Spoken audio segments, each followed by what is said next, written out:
அனைவருக்கும் வணக்கம். நேத்து நைட் வந்து கிஃப்ட் நிப்டி வந்து பாசிட்டிவா க்ளோஸ் ஆயிருக்கு. ஸோ இது இத்தனை பேர் வாட்ச் பண்ணீங்கன்னு தெரியல. ஸோ வாட்ச் பண்ணியிருந்தா உங்களுக்கே புரிஞ்சிருக்கும். ஒரு 50-60 பாயிண்ட் வந்து பாசிட்டிவா காமிக்குது நம்ம இண்டெக்ஸ். அதாவது கிஃப்ட் நிப்டி வந்து ஃபியூச்சர்ஸ்.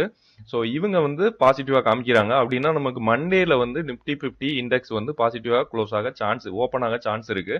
பட் நேத்து வந்து கிஃப்ட் நிப்டி நெகட்டிவா தான் இருந்தது மார்க்கெட் செஷன்ல. ஸோ நிப்டி 50 வந்து நெகட்டிவாக க்ளோஸ் ஆச்சு. ஸோ அதுக்கப்புறம் நைட்ல வந்து இது 50 பிளஸ் பாயிண்ட் பாசிட்டிவ்ல க்ளோஸ் ஆயிருக்கு. ஸோ அதை பத்தி பார்க்க போறோம்.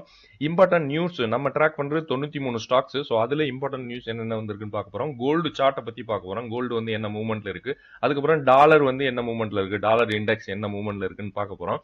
அதுக்கப்புறம் நம்மளோட இன்வெஸ்டர்ஸ் வந்து நிறைய பேர் அவங்க ஸ்டாக்ஸை பத்தி ரிவ்யூ பண்ண கேட்டிருந்தாங்க. ஸோ இந்த வீடியோல நம்ம வந்து ஒரு 6 ஸ்டாக்கை பத்தி பார்க்க போறோம். M cloud, happiest Mindtech, 5 star, Renuka sugar, RIR power, Thomas Cook. So இந்த மாதிரி ஸ்டாக்ஸ் எல்லாம் இந்த வீடியோல வந்து full and full micro detail, stock analysis, technical, fundamental எல்லாமே பண்ண போறோம். ஸோ மேக்ஸிமம் இந்த வீடியோ வந்து ஃபுல் டீடைல்டு வீடியோவா இருக்கும். ஃபுல்லா பாருங்க, உங்களுக்கு யூஸ்ஃபுல்லா இருக்கும். நிறைய புதிய இன்வெஸ்டர் வந்து நம்ம சேனலை வந்து வாட்ச் பண்றாங்க. ஸோ அவங்களுக்காக நம்ம எல்லா வீடியோவோட கமெண்ட் செக்ஷன்லையும் ஒரு மெசேஜ் வந்து பின் பண்ணி வச்சிருக்கோம். ஸோ அந்த மெசேஜ்ல பாத்தீங்கன்னா உங்களுக்கு வந்து நீங்க பிகினரா இருந்தீங்கனாலும் பிரச்சனை இல்லை. நம்ம வீடியோல, அதாவது நம்ம சேனல்ல நிறைய வீடியோஸ் போட்டிருக்கோம். ஸோ அதை வந்து இங்க பின் பண்ணி வச்சிருக்கோம். ஒன் பை ஒன் நீங்க வந்து பார்த்தாலே உங்களுக்கு தெரியும் என்னென்ன எப்படி எப்படி நம்ம அடிப்படையில் ஸ்டாக்கை வந்து ஃபாலோ பண்ணிட்டு இருக்கோம். ரொம்ப பெருசெல்லாம் கிடையாது. ஃப்ரீயா இருக்கும்போது உங்களுக்கு ஃப்ரீயா இருந்தா டைம் இருந்தால் மட்டும் இந்த வீடியோ பாருங்க, உங்களுக்கு கண்டிப்பா யூஸ்ஃபுல்லா இருக்கும். அதுக்கப்புறம் நீங்க வந்து நம்மளோட கனெக்ட் பண்ணி, நம்ம நிறைய இன்வெஸ்டர்ஸ் வந்து நம்ம டெலகிராம் சேனல்ல இருக்காங்க. 2 குரூப் இருக்கு. டெலகிராம் சேனல் இருக்கு, ஒன்னு வந்து டெலகிராம் குரூப் இருக்கு. ஸோ இதுல வந்து நீங்களே மெசேஜ் பண்ணலாம், உங்களுக்கு தேவையான சந்தேகங்கள்லாம் இருக்கு. ஸோ அதுல வந்து பெரிய இன்வெஸ்டர்ஸ் இருக்காங்க. ஸோ அவங்களும் கிளாரிஃபை பண்ணிக்கிட்டு தான் இருக்காங்க. நிறைய பேர் இதனால பயனடைஞ்சுக்கிட்டு தான் இருக்காங்க. ஸோ நீங்களும் வேணும்னா ஜாயின் பண்ணுங்க. நிப்டி 50 இண்டெக்ஸ். ஸோ இது வந்து நேத்து வந்து நம்ம பார்த்துட்டு இருந்தோம். நம்ம பெரிய புள்ளி பியர்ஸ் கேண்டல் வந்து ஃபார்ம் ஆயிருக்கு. ஸோ இது வந்து 2100 அப்படி 24,400 அப்படிங்கிறது வந்து ஒரு பெரிய ஒரு இமிடியேட் சப்போர்ட்டா இருக்கும். ஸோ அதை கடந்து கீழே வந்துச்சுன்னா 24,150 இல்லை 24,100ங்கிறது வந்து ஒரு ஒரு சப்போர்ட்டா இருக்கும். ஸோ அதுக்கு கீழே வந்தால் தான் ஒரு சின்ன ஒரு கிராஷ் எதிர்பார்க்கலாம். இல்லை பீரிஷ் சென்டிமெண்ட் வரும். கிராஷ்னு சொல்ல முடியாது, பீரிஷ் சென்டிமெண்ட் வரும். ஆனால் இது வந்து லாஸ்ட் 1 வீக்காவே பாருங்க, ஃபுல் அண்ட் ஃபுல் அதாவது நெகட்டிவா தான் க்ளோஸ் ஆயிருக்கு. ஸோ மேக்ஸிமம் இந்த இடத்துல வாங்கணும் எல்லாமே இப்போ வந்து நெகட்டிவா தான் இருக்க சான்ஸ் இருக்கு. எல்லா ஸ்டாக்குமே நெகட்டிவ்ல தான் இருக்கு மேக்ஸிமம். ஸோ இது வந்து நான் என்ன ப்ரெடிக்ட் பண்றேன்னா 24,400 அதுக்கப்புறம் ரீபவுண்ட் ஆக சான்ஸ் இருக்கு. இல்லை இப்படியே கூட ரீபவுண்ட் ஆக சான்ஸ் இருக்கு. எதனாலனா இங்க வந்து 24,400 இது கொஞ்சம் மேலதான் க்ளோஸ் ஆயிருக்கு. ஸோ இது வந்து அவ்வளவு தூரம் வராது அப்படின்னு நினைக்கிறேன். ஸோ இப்படி ஒரு ட்ரெண்ட் லைனை போட்டு பார்க்கலாம். இந்த மாதிரி போனா நல்லா தான் இருக்கும் எல்லாருக்குமே. ஸோ இது ஆர்எஸ்ஐயுமே 39 இருக்கு. இதுக்கு கீழே வந்தாலுமே இது டச் ஆனமே ஒரு சின்ன ரீபவுண்ட் இருக்க வாய்ப்பு இருக்கு. கிஃப்ட் நிப்டி வந்து நேற்று வந்து யாராவது வாட்ச் பண்ணீங்கன்னு தெரில, ஒரு 50-60 பாயிண்ட்ஸ் பாசிட்டிவ் ரெக்கவர் ஆயிருக்கு. ஆக்சுவலா இங்க வரைக்கும் வந்துட்டு திரும்ப ரெக்கவர் ஆயிருக்காங்க. ஸோ அதனால நமக்கு வந்து மண்டேல வந்து ஒரு கொஞ்சம் சின்ன ரீபவுண்ட் இருக்குமா அப்படின்னு எதிர்பார்க்கிறேன் நான். அடுத்து வந்து யூஎஸ் டாலர். ஸோ இவங்களுமே ஆக்சுவலா 98 அந்த ரேஞ்சில் போயிட்டு சின்னதாக டவுன்ல இருக்கு. 97.7 அந்த ரேஞ்சில் இப்போ டாலர் இண்டெக்ஸ் வந்து இருக்கு. ஸோ இது வந்து நம்ம மார்க்கெட்டுக்கு வந்து பெரிய நெகட்டிவ்னா இது 100+. இதுதான் நமக்கு வந்து ஒரு ஒரு டிசிசிவ் பாயிண்ட், ஒரு இம்பார்ட்டன்ட் பாயிண்ட். இதை கடந்தாதான் நமக்கு வந்து நெகட்டிவா இருக்கும்னு நான் ஃபீல் பண்றேன். ஸோ அது வரைக்கும் நமக்கு வந்து பாசிட்டிவா தான் இருக்கும். அதுக்கப்புறம் கோல்டு சார்ட், கோல்டை பத்தி நிறைய பேர் பார்த்துட்டு தான் இருக்காங்க. நான் வந்து இந்த லைன் போட்டிருக்கேன், ஒரு 6% கரெக்ஷன் ஆகுமா அப்படின்னு எதிர்பார்க்கிறேன். 6-10% கோல்டுல கரெக்ஷன் ஆகுமா அப்படின்னு எதிர்பார்க்கிறேன். பார்க்கலாம். இது ஆல்ரெடி மேலையும் போல அது சின்ன ஒரு கன்சல்டேஷன்ல இருக்க மாதிரி எனக்கு ஃபீல் ஆகுது. பட் மேக்சிமம் ட்ரம்ப் வந்து இப்போ நிறைய நியூ டாரிஃப் போட்டிருக்காரு. நிறைய பொருட்கள் மேல, இந்திய பொருட்கள் எல்லாத்துலயும் மேல போட்டு இருக்கிறதுனால கோல்டு வந்து இன்னும் கொஞ்சம் மேலே போகுமா அப்படின்னு நிறைய அனலிஸ்ட் வந்து எக்ஸ்போர்ட் பண்றாங்க. பட் இது எந்த அளவுக்கு சாத்தியமாகும் அப்படின்னு தெரியல. ஏன்னா ட்ரம்ப் வந்து இதுக்கு முன்னாடி தான் சொன்னாரு. ஸோ அது நடந்ததா இல்லை. ஸோ அந்த மாதிரி தான் நம்ம பார்க்கணும். ஒரு 1 மந்த் கழிச்சு இல்லை 1 வீக் கழிச்சு இவர் வந்து அதை மாத்துனா இது எல்லாமே கீழே தான் விழத்த சான்ஸ் இருக்கு. ஸோ இம்பார்ட்டன்ட் நியூஸ் வந்து நம்ம ட்ராக் பண்றது 93 ஸ்டாக். ஸோ அதுல ஒரு நியூஸ் வந்திருக்கு. பிஜி எலக்ட்ரோபிளாஸ் வந்து ஒரு 50 ஏக்கர் லேண்டை வந்து அக்யூர் பண்றாங்க. எங்கன்னா ஸ்ரீ சிட்டி, ஆந்திர பிரதேஷ். ஸோ அங்க வந்து அக்யூர் பண்றாங்க. இது வந்து ஒரு நியூஸா வந்திருக்கு பிஜி எலக்ட்ரோபிளாஸ் பத்தி. ஸோ எம் கிளவுட பத்தி ஒரு இன்வெஸ்டர் கேட்டிருந்தாங்க. இந்த கம்பெனி வந்து software development, IT consulting, drone மேனுஃபேக்சரிங்ல இருக்காங்க. இவங்களோட மார்க்கெட் கேபிட்டல் வந்து 4,600 கோடி. அவங்களோட ஸ்டாக் பிஇ பாருங்க 44 இருக்கு, இண்டஸ்ட்ரி பிஇ 29 இருக்கு. ஸோ இந்த பிஇ கம்பேரிஷன் எப்படி பார்க்கணும், செக்டார் பிஇ இருக்கு, இண்டஸ்ட்ரி பிஇ இருக்கு. ஸோ இது வந்து கொஞ்சம் ஓவர் வேல்யூடா தெரியுது பிஇ ரேஷியோ வச்சு. ஸோ இதெல்லாம் நான் எப்படி பார்க்குறேன் அப்படிங்கிறது வந்து நான் ஒரு வீடியோ போட்டிருக்கேன், அதுவுமே கமெண்ட் செக்ஷன் லிங்க்ல இருக்கு. ஸோ ஃப்ரீயா இருந்தால் அந்த வீடியோ பாருங்க. கரண்ட் ப்ரைஸ் வந்து 79 இருக்கு, இண்டஸ்ட்ரிக் வேல்யூ. ஸோ இது கொஞ்சம் ஓவர் வேல்யூ மாதிரி தான் தெரியுது. டெப்ட் ஈக்விட்டி பிஇஜி ரேஷியோ இது எல்லாமே ஒன்று கீழே இருந்தால் நல்ல வேல்யூன்னு சொல்றாங்க. ஸோ இது வந்து ஓகே. டெப்ட் பாருங்க 3 இயர்ஸ்ல 91 கோடி இருந்திருக்கு, 5 இயர்ஸ்ல 99. ஸோ இது வந்து இன்க்ரீஸ் ஆயிருக்கு. இந்த வருஷம் கொஞ்சம் அதிகமாக தான் இருக்கு. டெப்ட் வந்து அதிகமாயிட்டு இருக்கு இந்த கம்பெனியில். சேல்ஸ் growth 28, இது ஓகே தான். ஆர்ஓசி ஆர்ஓ எல்லாமே 15க்கு மேலே இருந்தால் நம்ம பார்க்குறோம், இது ஓகே தான். இவங்களோட ரிசல்ட் வந்து சேல்ஸ் வந்து 24% இன்க்ரீஸ் ஆயிருக்கு, இது வந்து நல்ல பர்சன்டேஜ். நெட் ப்ராஃபிட் வந்து 5% இன்க்ரீஸ் ஆயிருக்கு, இது ஓகே மாதிரி தான் தெரியுது. பட் ப்ரைஸ் மட்டும் இந்த வருஷம் மட்டும் 27% அடி வாங்கியிருக்கு. 5 வருஷத்துல முதலீடு பண்ணதுனாலும் 93% ப்ரைஸ் வந்து மூவ் ஆயிருக்கு வருஷம் வருஷம். 3 வருஷம்னாலும் 71% இன்க்ரீஸ் ஆயிருக்கு. சேல்ஸுமே நல்ல ஒரு பர்சன்டேஜ் தான், காம்பவுண்ட் சேல்ஸ் growth. இவங்கள்ட்ட வந்து வேற எந்த டீட்டெயிலும் எனக்கு கிடைக்கல. இவங்கள்ட்ட வந்து மார்க்கெட் ஷேர் வந்து இன்க்ரீஸ் ஆகுதுன்னு சொல்றாங்க. ஏன்னா இவங்க வந்து 10,000 கோடிக்கு மேல இருந்தால் தான் நம்ம பார்த்துட்டு இருக்கோம், 4,000 கோடி.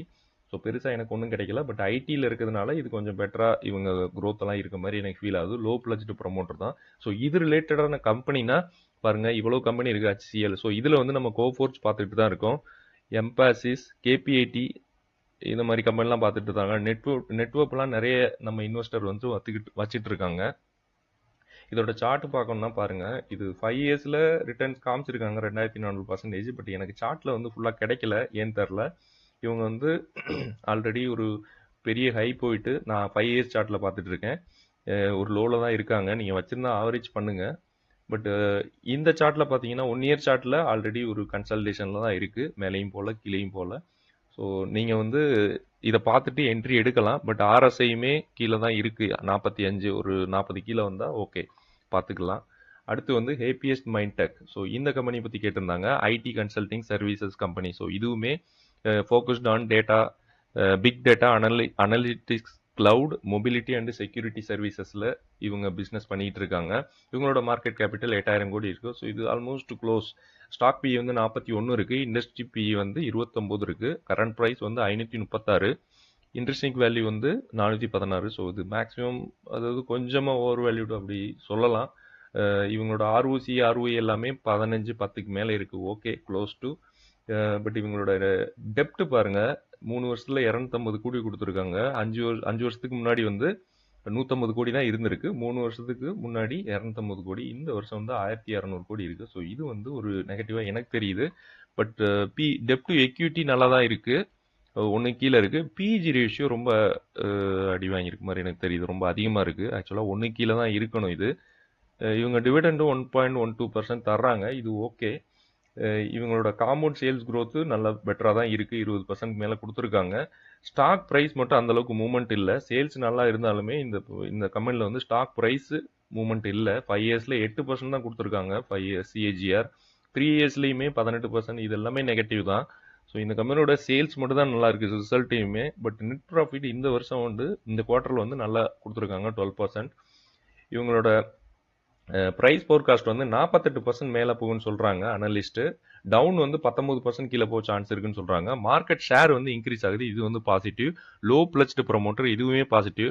இவங்கள்ட்ட இன்னொரு பிரச்சனை இருக்குது, decline in revenue utilisation challenges. இது வந்து அவங்களுக்கு கன்சர்ன் தான். Decreased investment generative AI. So இவங்களுக்கு ஏஐ டெக்னாலஜி அடாப்ஷன் பண்ணுறதுல, இன்வெஸ்ட்மெண்ட் பண்ணுறதுல கொஞ்சம் பிரச்சனைகள் இருக்குன்னு சொல்கிறாங்க.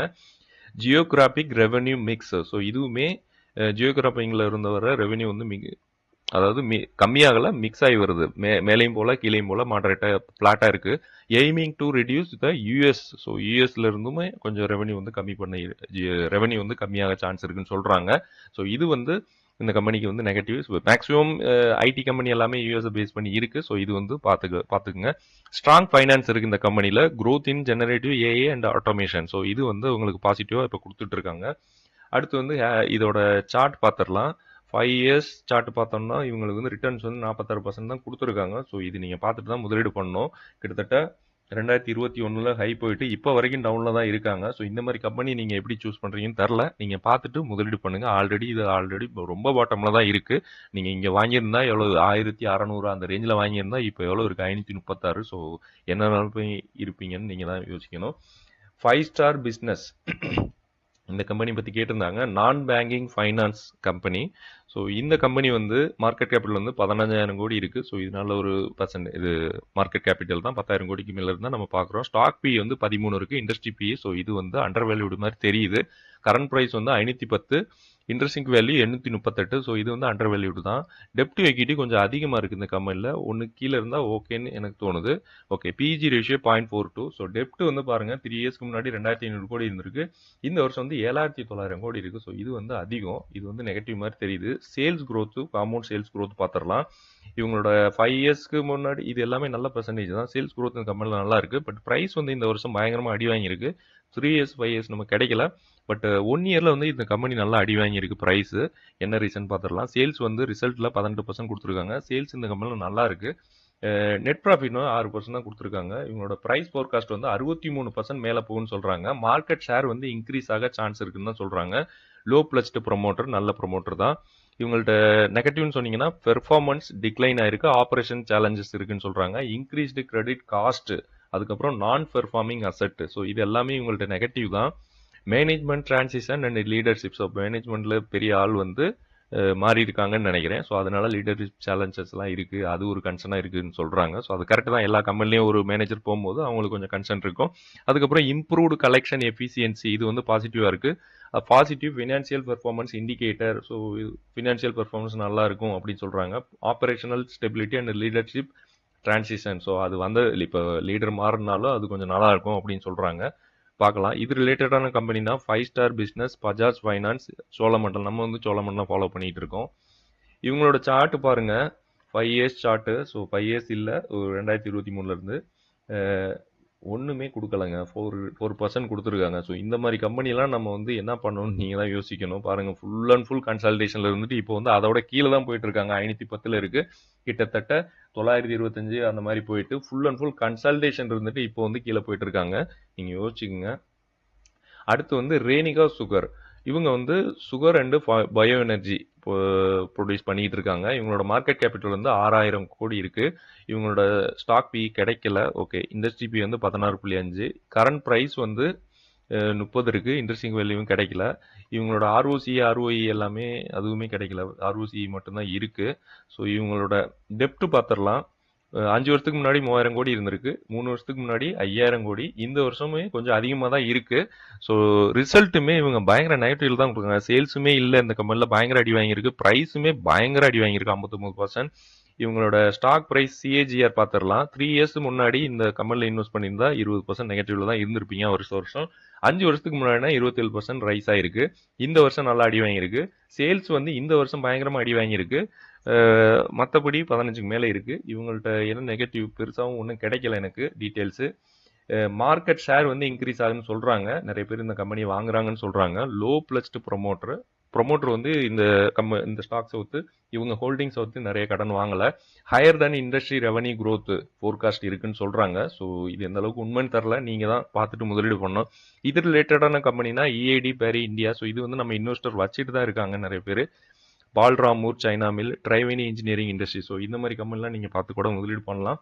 இதோட 5 இயர் சார்ட் பாருங்கள். ரிட்டர்ன்ஸ் வந்து 238% கொடுத்துருக்காங்க. இது ஓகேலாம் என்னால் சொல்ல முடியாது. நம்ம வந்து ஒரு 700க்கு மேலே ஆச்சு பார்த்துட்ருக்கோம். 400, 500 ஆச்சு பார்த்துட்ருக்கோம் பர்சன்டேஜ். ஸோ இவங்களோட சார்ட் வந்து ஆல்ரெடி நல்ல லோவில் தான் ட்ரேட் ஆகிட்டு இருக்கு. வச்சுருந்தீங்கன்னா கண்டிப்பாக ஆவரேஜ் பண்ணலான்னு நினைக்கிறேன். ஆர்ஐஆர் பவர். ஸோ இந்த கம்பெனி பற்றி கேட்டிருந்தாங்க. Manufacturing of power electronic products. So இந்த கம்பெனி வந்து மார்க்கெட் கேபிட்டல் 2,000 கோடி இருக்குது. ஸோ மேக்ஸிமம் 10,000 கோடிக்கு மேலே இருந்தால் நல்லதுன்னு எனக்கு தோணுது. ஸ்டாக் பி வந்து 382 இருக்குது. 382. இண்டஸ்ட்ரி பி 39 இருக்குது. இது என்ன கணக்குங்க, பயங்கர ஹையாக இருக்குது. கரண்ட் ப்ரைஸ் வந்து 358. Interesting value. ஸோ இது வந்து பயங்கரமாக ஓவர் வேல்யூடு மாதிரி தெரியுது. ஆர்ஓசி, ஆர்ஓ எல்லாமே 15 அந்த ரேஞ்சில் கூட இல்லை, கொஞ்சம் கம்மியாக தான் இருக்குது.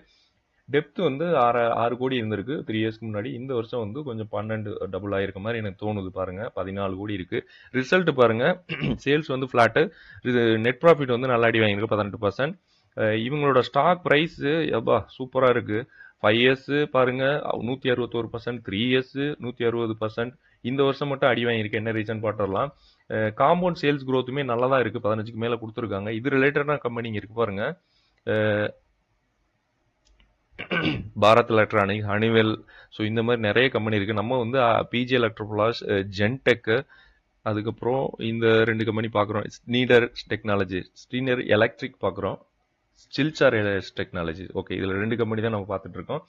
இவங்களோட பிரச்சனைகள் பாசிட்டிவ் நெகட்டிவ் பார்த்தோம்னா, low pledged promoter, increased retail holding, so இது வந்து நெகட்டிவ் இந்த கம்பெனிக்கு. போர்டு மெம்பர் வந்து ரிசிக்னேஷன் பண்ணியிருக்காங்க, இது நெகட்டிவ். லீடர்ஷிப் சேலஞ்சஸ் இருக்குது, ஸோ முன்னாடி ஒரு கம்பெனியில் பார்த்தோம். அதுக்கப்புறம் financial strategy and liquidity issues இருக்குது இந்த கம்பெனியில், இதுவுமே நெகட்டிவ். பாசிட்டிவ் வந்து strong finance performance, development of Odisha plant வந்து இவங்களுக்கு பாசிட்டிவாக இருக்குது. Strategic innovation and R&D commitment, R&D வந்து இவங்க நல்லா பண்ணிட்டு இருக்காங்க, இதுவுமே பாசிட்டிவ் தான். இவங்களோட சார்ட் பார்த்தோம்னா 5 இயர்ஸில் பயங்கரமான ரிட்டர்ன்ஸ் கொடுத்துருக்காங்க. 11,203%, சூப்பரான ஒரு ரிட்டர்ன்ஸு. ஆக்சுவலாக இங்கே ஒரு ஹை போயிட்டு திரும்ப அந்த ஹையை நோக்கி போயிட்டு இருக்கு. இது வந்து கிட்டத்தட்ட 500 அந்த ரேஞ்சில் போயிட்டு இப்போயுமே ஒரு 357 அந்த ரேஞ்சில் போயிட்டு இருக்கு. ஸோ இது வந்து நல்ல பர்சன்டேஜ் தான், வச்சிருந்தா நீங்கள் ஆவரேஜ் பண்ணலாம். பட் இது என்ட்ரி பாயிண்ட்னா எனக்கு இப்போதைக்கு வாய்ப்பு இருக்கு மாதிரி தெரியல. தாமஸ் குக் இந்த ஸ்டாக் பற்றி கேட்டிருந்தாங்க. டிராவல் அண்ட் ரிலேட்டட் சர்வீசஸில் இருக்காங்க. மார்க்கெட் கேபிள் வந்து 7,000 கோடி இருக்கு. ஸ்டாக் பி வந்து 30 இருக்கு. இன்ட்ரெஸ்ட் பி 41 இருக்கு. கரண்ட் ப்ரைஸ் வந்து 163. இன்ட்ரெஸ்டிங் வேல்யூஸ் இது கொஞ்சம் ஓவர் வேல்யூட் மாதிரி இல்லை, அண்டர் வேல்யூட் மாதிரி நிறைய பி ரேஷியோ வச்சு பார்த்தா. ROCE வந்து 10க்கு மேலே இருக்கு. இவங்களோட டெப்ட் வந்து குறைச்சிருக்காங்க. ஆக்சுவலாக 500லேருந்து 400 போயிருக்கு. இது வந்து பாசிட்டிவாக தெரியுது எனக்கு. டெப்ட் எக்விட்டி 0.21, பிஇ ரேஷியோ இது வந்து நல்ல ஒரு ரேஞ்சு தான். இது ரிலேட்டடான கம்பெனினா TBO tech, India tourism development, அதுக்கப்புறம் ஈஸி ட்ரிப், ஸோ இந்த மாதிரி கம்பெனிஸ்லாம் இருக்குது. இது இல்லாமல் நம்ம முதலீடு பண்ணல. இவங்களோட ரிசல்ட் பார்த்துங்க, சேல்ஸ் வந்து 14% இன்க்ரீஸ் ஆயிருக்கு. நெட் ப்ராஃபிட் வந்து 4% அடி வாங்கியிருக்கு. என்ன ரீசன் பார்த்துடலாம். 1 இயர்லையுமே இவங்க வந்து அடி தான் வாங்கியிருக்கு.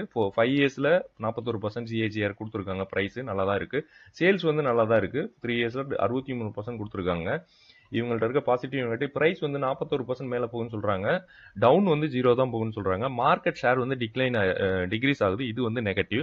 மற்றபடி இந்த கம்பெனியில் வந்து டிக்ளைன் இன் ஃபைனான்சியல் பெர்ஃபார்மன்ஸ் எதுவுமே negative. Impact of geopolitical tension இதுவுமே நெகட்டிவ்.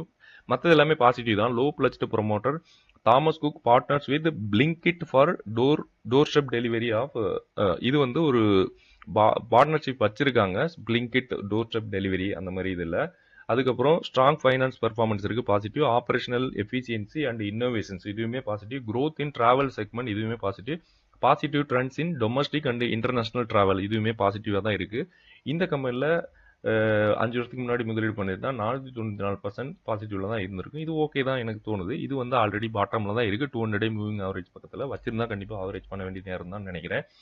ஓகே ஃப்ரெண்ட்ஸ், இன்னுமே பேலன்ஸ் ஒரு 6-7 ஸ்டாக் இருக்குது. ஸோ அந்த ஸ்டாக்கை பற்றி நான் அடுத்த வீடியோவில் போடுறேன். ஏன்னா நம்ம இன்வெஸ்டர் நமக்கு முக்கியம். அவங்க கேட்ட ஸ்டாக்ஸை பற்றி 1 by 1 போட்டுட்டு தான் இருக்கேன். யாருமே நெகட்டிவாக செல் பண்ணாதீங்க. கண்டிப்பாக மார்க்கெட் வந்து மேலே தான் போகும். இந்தியா வந்து புல்லிஷ் மார்க்கெட் தான், எப்போ இருந்தாலும் மேலே தான் போகும். ஸோ கொஞ்சம் வெயிட் பண்ணாலே நம்ம ஸ்டாக் எல்லாமே பாசிட்டிவ்ல வரும். நன்றி.